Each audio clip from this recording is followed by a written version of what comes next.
Hello दोस्तों, मैं हूं खुशी आचार्य और आप सभी का स्वागत है मेरी YouTube चैनल स्टडी क्राइम पर। पिछले वीडियो में हमने मानव भूगोल की प्रकृति, विषय एवं क्षेत्रों के बारे में पढ़ा, साथ ही मानव भूगोल की बेसिक जानकारी भी ली। मानव भूगोल की परिभाषाओं के बारे में भी हमने पिछले वीडियो में जाना। इस वीडियो में विश्व की जनसंख्या, इसके वितरण, घनत्व और वृद्धि के बारे में जानेंगे कि विश्व की जनसंख्या किस प्रकार फैली हुई है, जनसंख्या घनत्व क्या है। इन सब चीजों की हम विश्व के संदर्भ में आज चर्चा करने जा रहे हैं।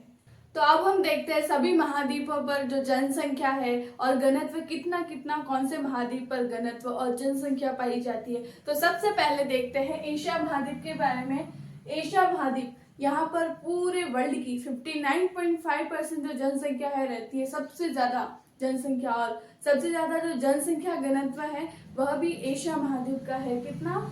146, 146। तो सबसे ज्यादा जनसंख्या घनत्व और जनसंख्या किसकी है? तो सबसे ज्यादा जनसंख्या घनत्व है और जनसंख्या एशिया महाद्वीप की जो जनसंख्या है वह सबसे ज्यादा है। उसके बाद देखते हैं हम अफ्रीका।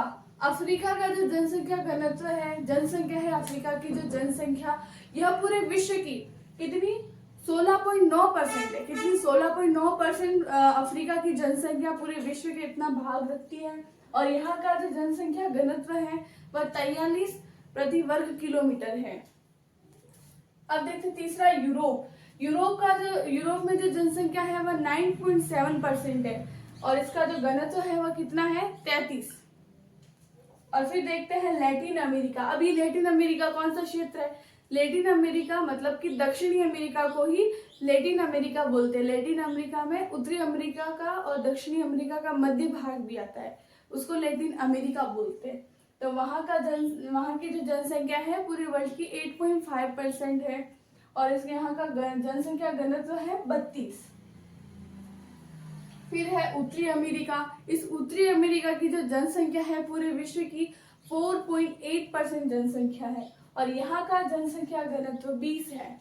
यानी कि उस पूरे क्षेत्र में, प्रति वर्ग किलोमीटर क्षेत्र में वहां पर 20 लोग ही रहते हैं। तो ये उनका जनसंख्या घनत्व है।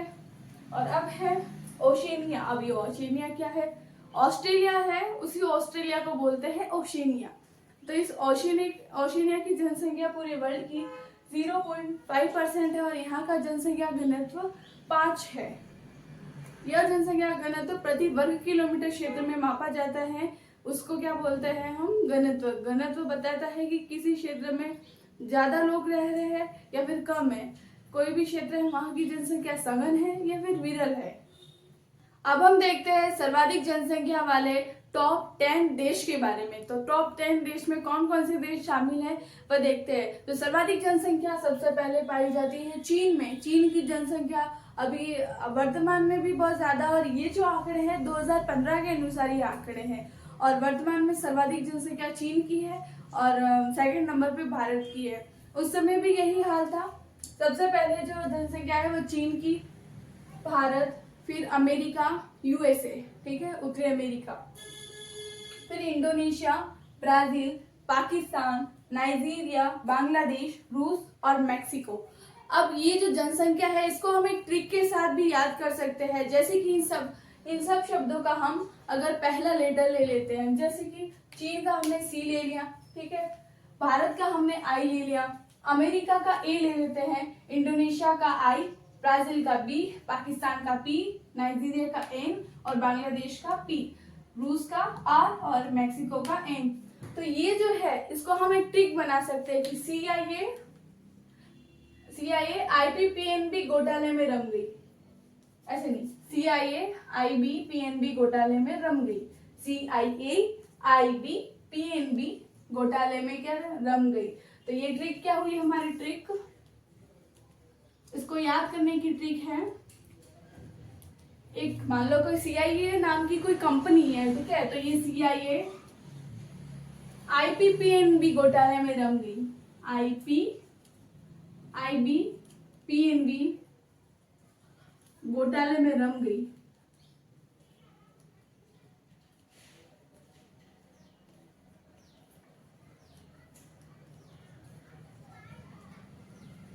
इस ट्रिक से हम इन सब टॉप 10 देशों को ज्ञात कर सकते हैं।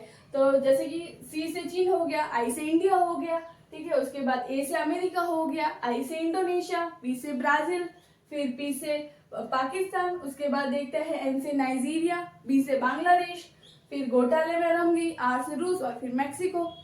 इस ट्रिक से हम इन सब देशों के नाम याद कर सकते हैं। ये हमारे एग्जाम में भी आ सकता है कि सर्वाधिक जनसंख्या, आपके एग्जाम में इतनी ज्यादा तो नहीं पूछेंगे पर टॉप 5 देश के नाम पूछ सकते हैं, तो आप इनमें से टॉप 5 के नाम तो जरूर याद करना। इन टॉप 5 देशों में से एक क्वेश्चन तो आ सकता है। अब हम देखते हैं विश्व जनसंख्या का वितरण और घनत्व। ये जनसंख्या वितरण और घनत्व क्या होता है, इसके बारे में चर्चा करेंगे। अभी जो ये हमारी विश्व की जनसंख्या थी, ये 21वीं शताब्दी के प्रारंभ में 600 करोड़ से भी अधिक थी। इससे पहले हमने पढ़ा था टॉप 10 देश जो जनसंख्या घनत्व की दृष्टि से, ठीक है। तो उसमें सबसे पहला देखा था हमने चीन था, ठीक है। और ये जो टॉप 10 देश बताए थे, इनमें पूरी दुनिया की 60% जनसंख्या इन्हीं में निवास करती है। और अब हम देखेंगे विश्व जनसंख्या। विश्व जनसंख्या का ये जनसंख्या है, इसका वितरण और घनत्व में क्या अंतर है। तो वितरण होता है जनसंख्या का फैलाव, जनसंख्या का फैलाव, और जो घनत्व भी जनसंख्या का फैलाव है, यह भी क्या है, जनसंख्या का फैलाव।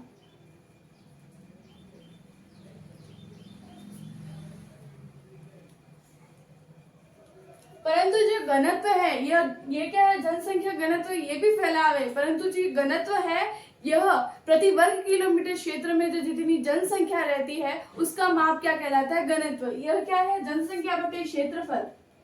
इसका अगर हमें जनसंख्या घनत्व ज्ञात करना है तो हम जनसंख्या बटे क्षेत्रफल करेंगे तो हमारा जनसंख्या घनत्व हमें प्राप्त हो जाएगा।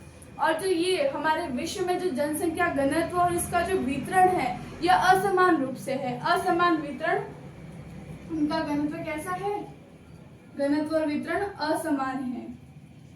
इसके संबंध में एक विदुषी महिला है जिसका नाम है George B Cressey. George B Cressey के अनुसार, कौन है, जॉर्ज बी क्रेसी, यह हमारे एशिया महाद्वीप के बारे में क्या बोलती है कि यहाँ पर बहुत अधिक स्थान पर कम लोग रहते हैं और बहुत अधिक स्थान पर कम लोग व कम स्थान पर अधिक लोग रहते हैं। तो ये क्या कहती है, एशिया में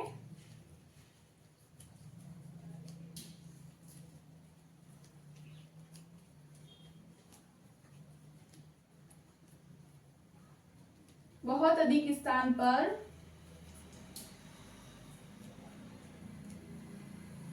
कम लोग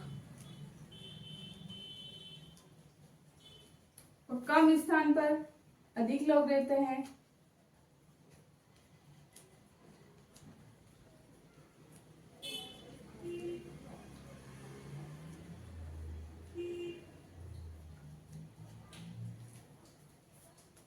ऐसा इसमें क्यों बोला, क्योंकि हमारे जो टॉप 10 देश थे उनमें से 6 देश तो अकेले एशिया महाद्वीप में, इसीलिए क्या बोलती है, जो ये एशिया महाद्वीप है, इस एशिया महाद्वीप में बहुत ज्यादा स्थान पर तो कम लोग हैं, बहुत ज्यादा स्थान पर कम लोग हैं और बहुत कम स्थान पर ज्यादा लोग हैं।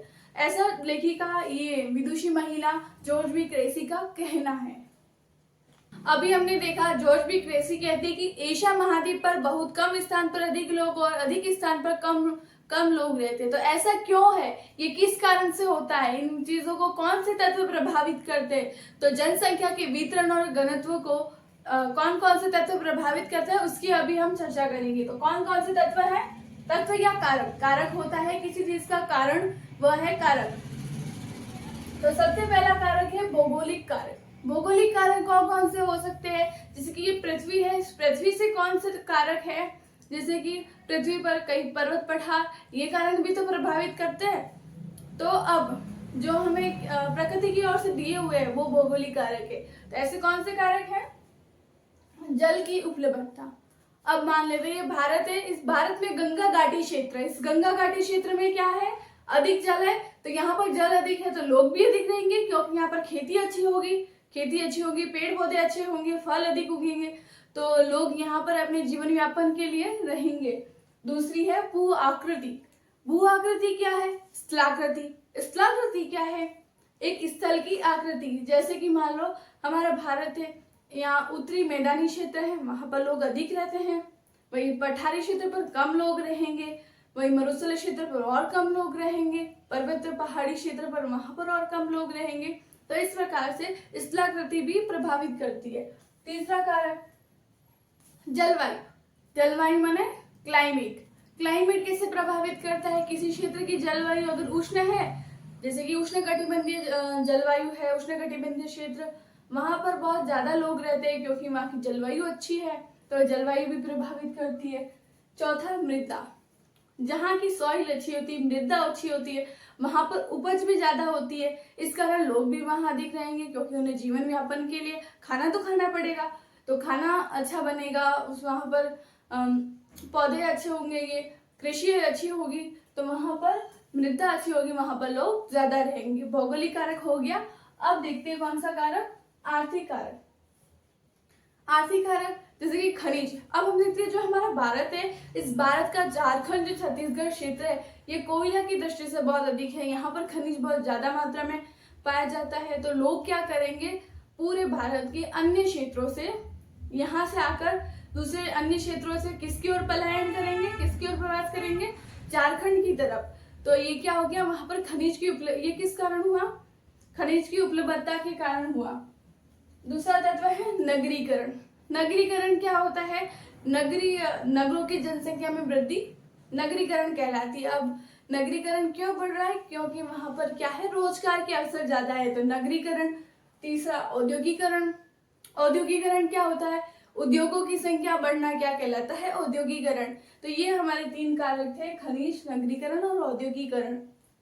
अब तीसरा पॉइंट है सामाजिक और सांस्कृतिक कारक। ये सामाजिक और सांस्कृतिक कारक समाज में जनसंख्या वृद्धि, जनसंख्या को और घनत्व को प्रभावित करता है, और सांस्कृतिक कारक भी जनसंख्या वृद्धि और घनत्व को प्रभावित करते हैं। अब हम समझते हैं प्रवास के कॉन्सेप्ट को। प्रवास क्या होता है? तो सबसे पहले हम देखते हैं इसको एग्जाम्पल के थ्रू समझे, तो एग्जाम्पल के थ्रू समझते हैं। मान लो दो व्यक्ति है, एक ये ए, दूसरा बी। अब ये ए व्यक्ति क्या कर रहा है? ये ए व्यक्ति है, ये जहां से जन्मा, जहां से इसकी उत्पत्ति हुई, ठीक है, उसको ये इसका उद्गम स्थान है। ये ए व्यक्ति इस स्थान पर रहता है, तो ये इसका क्या हो गया? उद्गम स्थान। अब ये उद्गम स्थान, यहाँ से ये उद्गम स्थान से कहा जा रहा है? जहां पर बी व्यक्ति रहता है, ठीक है। तो ये हमारा बी व्यक्ति है, ये ए व्यक्ति, ये यहाँ से गया गया गया इस बी व्यक्ति के पास गया। तो इस बी व्यक्ति के पास जब गया, तब ये तो इसका उद्गम स्थान कहलाएगा, ठीक है, उद्गम स्थान, क्योंकि इसने यहाँ से अपना उद्गम किया। जिस प्रकार से नदियों की उत्पत्ति होती है, नदियों का उद्गम क्षेत्र होता है, जैसे कि हमारी जो गंगा नदी है वह हिमालय से निकल रही है, तो उसी प्रकार से हम देखें तो इस ए व्यक्ति का उद्गम स्थान क्या है? ये ए वाली जगह। यहाँ से यह कहाँ जाता है? यहाँ से ट्रांसफर होकर ये कहाँ चला गया? बी व्यक्ति के पास। अब जो यहाँ पर तो ये इसका उद्गम स्थान कहला रहा था, और यहाँ पर ये जो स्थान है जहां पर ये जा रहा है, जहां पर इसकी डायरेक्शन है, जिस डायरेक्शन में ये जा रहा है, उस क्षेत्र को इसका गंतव्य स्थान बोलेंगे। गंतव्य क्या है? गंतव्य मतलब कि ये किस दिशा में जा रहा है, इसकी डायरेक्शन क्या है, ठीक है, उसका लक्ष्य क्या है। मान लो इसका लक्ष्य है ए व्यक्ति का लक्ष्य बी व्यक्ति की वाली जगह पे जाकर रहना, तो ये इसका गंतव्य स्थान कहलाया और ये इसका उद्गम स्थान कहलाया। क्योंकि ये यहाँ पर रहता था, यहाँ से कहाँ गया? बी व्यक्ति, तो ये ए जगह पर क्या कहलाएगा? उत्प्रवासी, यहाँ से जाने वाला प्रवासी। यहाँ से उत्पन्न हुआ, मतलब उत्पन्न हुआ, और फिर इसने प्रवास कर लिया, तो इस जगह पर ये क्या कहलाएगा? उत्प्रवासी। उत्प्रवासी वह प्रवासी होते हैं जो जिस जगह से प्रवेश करते हैं, ठीक है, जिस जगह से प्रवास करते हैं, सॉरी, उत्प्रवासी वह प्रवासी जो उस जगह से प्रवास करते हैं। दूसरे इधर ये अगर ए व्यक्ति बी व्यक्ति के पास आया, बी व्यक्ति वाली जगह के पास, तो ये यहाँ पर क्या कहलाएगा? अप्रवासी। अप्रवासी, आ मतलब आना, तो अप्रवासी कहलाया यहाँ पर, क्योंकि ये आकर यहाँ पर प्रवास करके रह रहा है, तो यहाँ पर क्या कहलाया? अप्रवासी। अब इसको इंग्लिश में कहते हैं उत्प्रवासी को, ये उत्प्रवास, इस प्रकार के प्रवास को क्या बोलते हैं? ये तो उत्प्रवासी व्यक्ति है, मतलब इस प्रकार के प्रवास को बोलते हैं उत्प्रवास। और दूसरे प्रकार के प्रवास को क्या बोलते हैं? आप्रवास।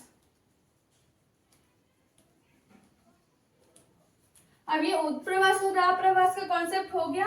तो उत्प्रवास को इंग्लिश में बोलते हैं इमाइग्रेशन और आप्रवास को बोलते हैं इमाइग्रेशन। अब ये जब उत्प्रवास हो रहा है, कोई व्यक्ति वहां से जा रहा है, तो वहां उस स्थान के क्षेत्र में क्या होगी? वहां की जनसंख्या में कमी आएगी। तो उत्प्रवास होने से क्या होता है? जनसंख्या में कमी होती है। वही हम देखते हैं इमाइग्रेशन, आप्रवास होने से क्या होता है? जनसंख्या में वृद्धि होती है।